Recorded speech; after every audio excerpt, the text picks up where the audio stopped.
the memo, circular, advisories, special order, and administrative order. Okay? So ito pa, I shall abide with the policies. The AO means administrative order.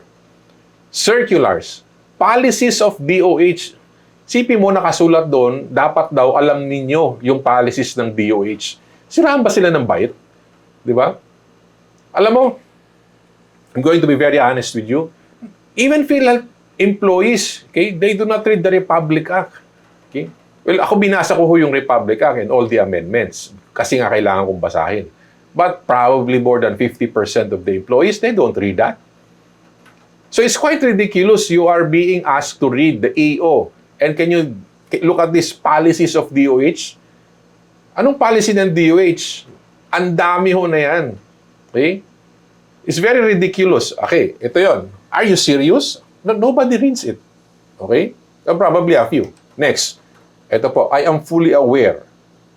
Plus, you acknowledge that the accreditation is not a right, but it's only a privilege. So, ito po ang pinagmamayabang, okay, ng PhilHealth, wherein the accreditation is not a right, but it's a privilege given to you. Kaya nga, ang dating is parang ganito. Really? Are you threatening me? Okay? What else? Ito pa po. Now, may nakasulat to doon na ito. Kung pinirmahan ho ninyo yun, ito. I unconditionally acknowledge and agree that the non-adherence to the guidelines, okay, or any violation of the provisions, no, is a breach of the performance commitment. So once you have that breach of performance commitment, it is a ground po at the discretion of PhilHealth to suspend, shorten, or revoke your accreditation. The word here is discretion. Okay? You acknowledge and you adhere na meron ho silang batas o meron silang provision, okay, na kapag may violation kayo sa performance commitment, it's their discretion, okay, to suspend, shorten, or pre-terminate or revoke your accreditation. Really? Okay? So kung hindi ho ninyo binasa, pinirmahan lang ninyo yun, may nakasulat ho na ganon. Okay? Eto, I undertake or give high-quality service. Okay, that's taken. I unconditionally acknowledge and agree that any adverse reports, findings, or patterns, irregular or improper conduct, is basically grounds for suspension, pre-terminate, revoke, or shorten your accreditation. So it's saying na parang ganito, will you monitor my work? The moment pinirmahan ninyo yun, you agreed to it. That your work will be monitored and it will be audited. And if there are findings, okay, if there are violations, okay, meron hong mga katumbas na actions on it. So, I am fully aware and agree to strictly follow the basic precepts and tenets of my profession. Ito po, I shall not directly or indirectly engage in unethical and improper soliciting of patients. Okay? So, that's self-explanatory. Now, ito po. What you need to know, yung pinirmahan ho ninyo na accreditation performance commitment is actually the foundation, okay, of your relationship. Relationship ho ang tawag dyan. Ng doktor pati PhilHealth. It's the basis of performance review, okay, and evaluation. You authorized PhilHealth po to have influence, okay, in you on your hospital. Pinayagan nyo ho yun, okay? Once pinirmahan ho ninyo. So ito hong performance commitment is basically a foundation of PhilHealth's legal action against the healthcare provider. So in a way, ang sinasabi ko sa mga kliyente ko po ganito, wild card ho yan ni PhilHealth. Kapag hindi ho ninyo binasa yung detalye doon, okay, magugulat ho kayo pag kinasuhan kayo. that you practically gave authority to PhilHealth to do so many things, okay? From collecting data, analyzing data, and checking if you follow the rules, and then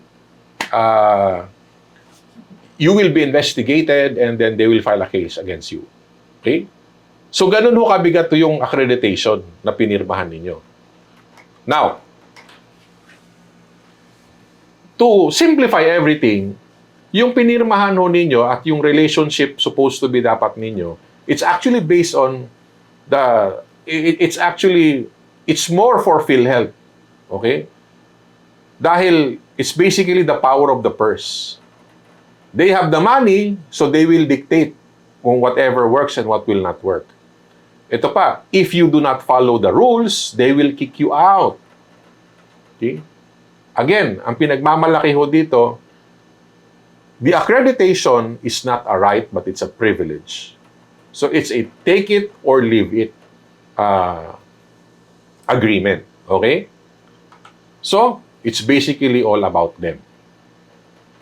Yung accreditation ho, pag pumirma ho kayo doon, tanggapin na ho talaga ninyo na it's basically, it's all about them. Okay? So, at this point ho, may I know, type number 1, if naintindihan ba ho ninyo yung mga previous slides? Type number 2, if hindi ninyo naintindihan. Dahil uulitin ko. Okay, thank you very much. Okay, thank you po. Okay? Thank you. Number 1, number 1, number 1. Okay? And number 1, number 1. Thank you po very much. So, thank you po, number 1. Now, there is a reason bakit kailangan kong isa-isahin yon sa inyo.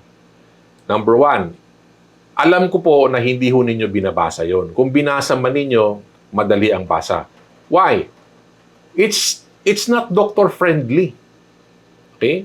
It is not doctor-friendly. Pag pumirma ka ho doon, okay?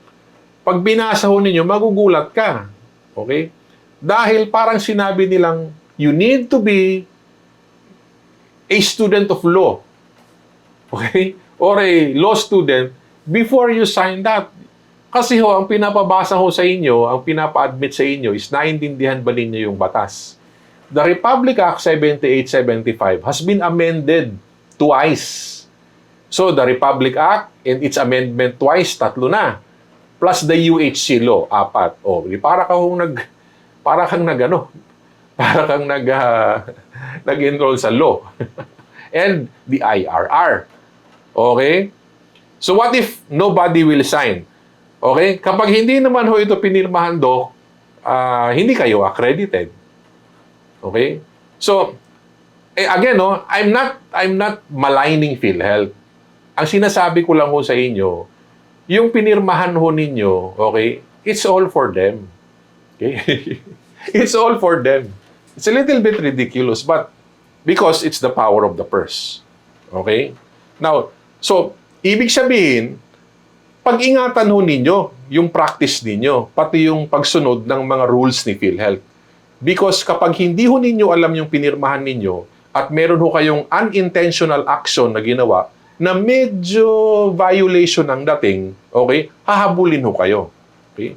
Hindi ho pwedeng sabihin na, hindi ko alam. Okay? Hindi ko naintindihan. Hindi ko nabasa. They will not accept that. So my point is this. If you own a hospital, if you're running a hospital, if you're managing one, if you are the leader of the group, if you are the alpha doctor in your facility, make sure your doctors are familiar with it. Familiar lang naman.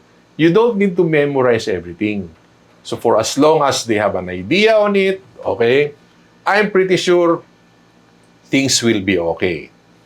Okay po. We have no choice but be happy.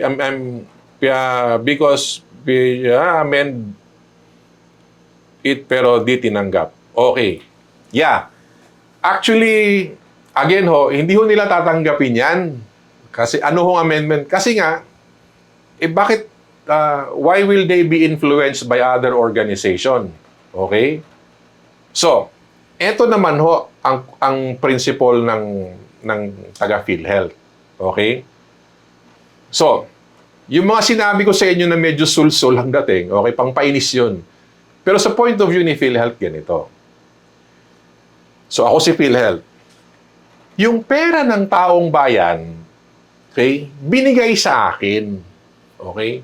Pera ng publiko ito. So, I need now to manage the funds judiciously. Kailangan gamitin ng maayos. Now, ano ba yung maayos? Sa perspective ni PhilHealth, I do not go to the hospital and check everything. I do not go with you during your rounds. Okay? I do not go to the OR to be with you during surgery. Okay? All I ask from you are pieces of documents. So from those documents, okay, I would want them to be written in a way na may quality service na makita ko. Dahil pera ng taong bayan yan, they need to be very strict at hawakan yung pera. That is why, okay, all those things written there in the performance commitment is to protect the funds. Yan ho yung intention nila. Okay? So, secondary lang ho. Or, sa opinion ko, it's not part of the equation kung ano ho yung feeling ninyo dun sa nakasulat. Yung feelings ninyo, it's not their priority. Okay? For them, they will protect the funds because pera ng taong bayan. Because, okay, if something will happen to the money, okay, if the money is not properly managed, okay, sila naman din ho, okay, ang magkakaproblema. So, you need now to look at it based on the perspective of the hospital, based on the perspective of the doctor, based on the perspective of PhilHealth. So, kailangan alam ho ninyo lahat.